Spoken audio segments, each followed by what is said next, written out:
আজকে আমাদের এই অনুষ্ঠানটা উপস্থিত হয়েছেন আমাদের ওই সমস্ত মা বোনেরা যারা পাথরঘাটা অঞ্চলে কৃষি মহিলাদের মধ্যে যারা রোল মডেল।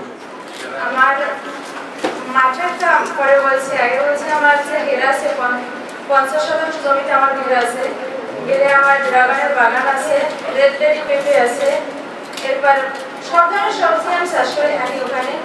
আমার ভিতরে কাঠি চাষ করি আমি এই। আর মাঠে যে সূর্যমুখী বলছে, এরপরে আলু সব কিছু আমরা মাঠে চাষ করে থাকি। আমরা বাড়ি অনেক সবজি চাষ করি। আগে জানতাম না সবজি চাষ করতে, কিভাবে যে চাষ করে। আগে আমরা সমান জায়গায় চাষ করতাম, বৃষ্টির দরুন লবণাক্তের দরুন চাষ করতে পারতাম না। গাছ লবণাক্ত পানির জন্য অতিরিক্ত খরার জন্য মারা যেত। কিভাবে করতে হয়, কিভাবে বাঁচাতে হয় সেগুলো জানতাম না। কিন্তু এখন আস্তে আস্তে আমরা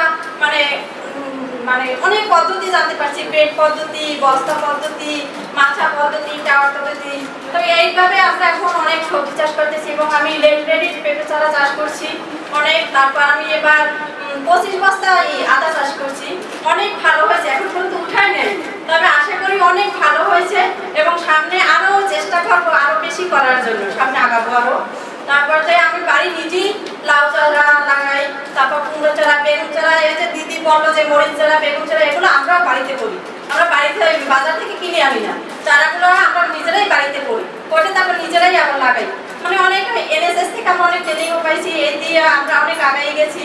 হ্যাঁ, তারপরে মরিচ চারা বস্তায় করি, কারণ বৃষ্টিতে ওই গাছটা মরে না, ওই গাছটা থাকে, অনেক মরিচ পাওয়া যায়, ফলন পাওয়া যায়। এগুলো আমরা বাজারে বিক্রি করি এবং নিজেরা খাইও।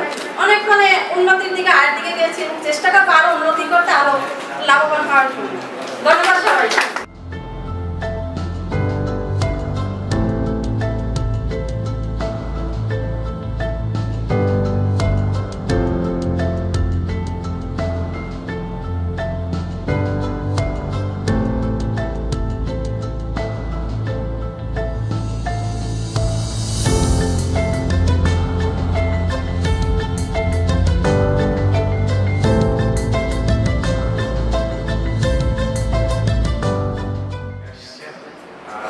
সবাইকে আমি বিজ্ঞান ও প্রযুক্তি বিশ্ববিদ্যালয়ের পক্ষ থেকে ধন্যবাদ জানাচ্ছি।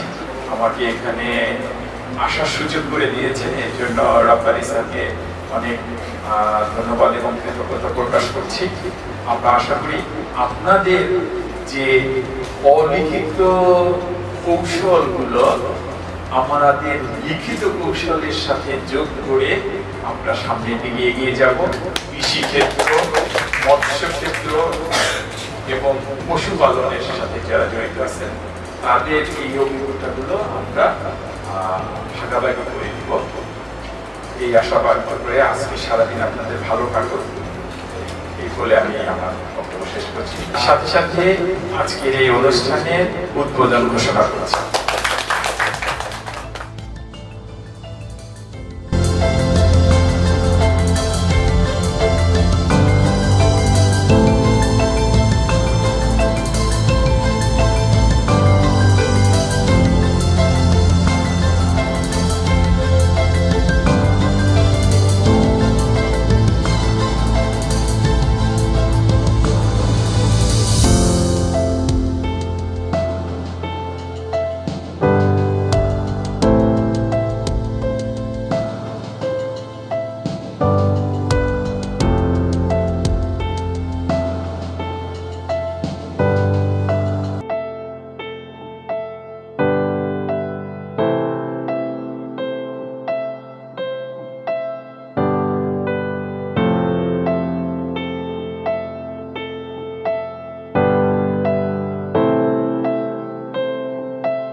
কাঁঠালতলী ইউনিয়ন 3 নং বকুলতলা ওয়ার্ডের বকুলতলা নারী দলের ক্যাশিয়ার।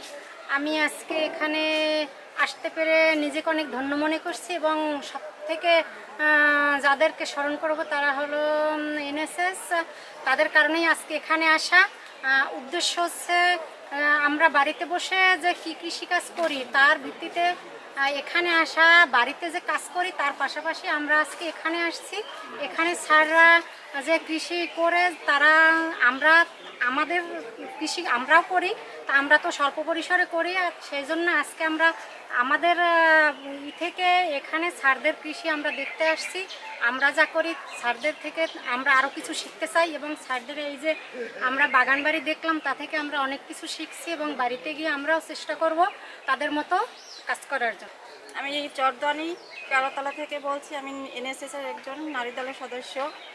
আমরা বাড়িতে কৃষিকাজ করি এবং অতটা ভালো করতে পারি না। আজকে আমরা এই জায়গায় আসছি যে স্যারদের কাছ থেকে আমরা শিখবো, জানবো আরও কীভাবে ভালোভাবে করা যায়, ভালোভাবে শিখতে পারি, ভালোভাবে করে আরও আয় করতে পারি এবং উন্নতি করতে পারি। এবং স্যারদের কাছ থেকে আমরা অনেক কিছুই শিখছি।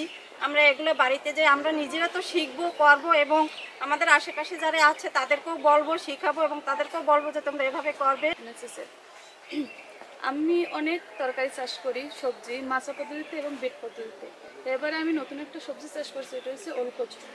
এটা বেড পদ্ধতিতে চাষ করছি, কিন্তু মোটামুটি হয়েছে, ততটা ভালো হয় না বৃষ্টির কারণে। এবছর একটু অনেক ভালোই হয়েছে, বা গাছ দেখতে অনেক সুন্দরই হয়। তারপরে আমরা এখানে আসলাম, অনেক কিছু জানলাম, বুঝলাম কী করবো কী করবো না। তারপর আপনাদের এটা দেখে আমাদের খুব ভালো লাগছে। আপনাদের কথাগুলো আমাদের খুব ভালো লাগছে যে আপনাদের কথার মতো যদি আমরা কাজ করতে পারি তাহলে অনেক আগাতে পারবো।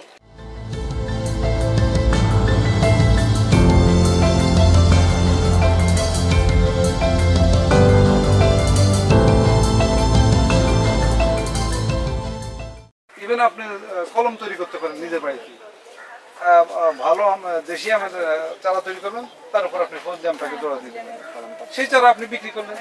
আর আপনার একদম বাজারে গিয়ে বিক্রি করতে হবে তা না। আপনার যদি আশেপাশের লোকজন জানে যে আপনার বাড়িতে এই চারা পাওয়া যায়, মানুষ কিন্তু আপনার বাড়িতে চলে আসবে। তাহলে কৃষিটাকে ব্যবসায় পরিণত করতে হবে। তাহলে হবে কি, এক হচ্ছে আমার খাদ্যের উৎস হবে, পাশাপাশি আমার কিছু আয়ের উৎস হবে।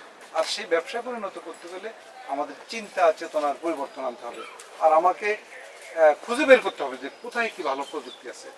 সবশেষে আমি এনএসএসকে আবারও ধন্যবাদ জানাচ্ছি আমার পক্ষ থেকে।